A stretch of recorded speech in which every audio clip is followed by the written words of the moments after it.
Since his inauguration into office in April this year, President Uhuru Kenyatta has been all too clear about his diplomatic priorities, with a focus on countries that traditionally haven't related closely with Kenya for either trade or donor funding.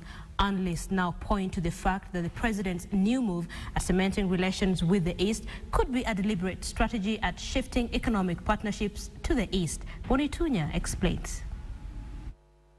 Two fundamental factors inform this shift. One is the obvious hesitation by Western powers to back Uhuru's presidency due to the ICC cases.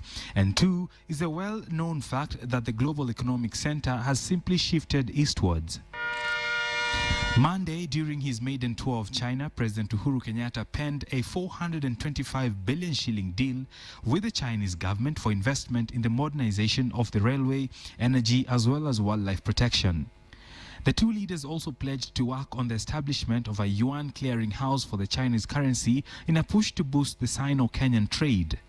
Uhuru's offer to the Chinese included efforts to have Kenya Airways start direct flights to Beijing from Nairobi.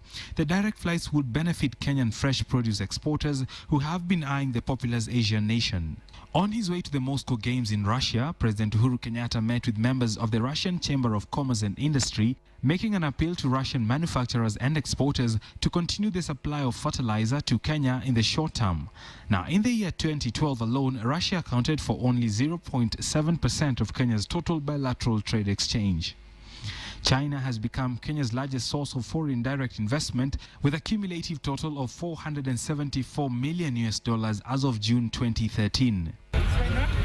Deputy President William Ruto, also on a trip to Japan, managed to convince the Japanese government to commit 30 billion shillings towards the construction of Phase 2 and 3 of the port of Mombasa. Bonney Tunya for KTN Business.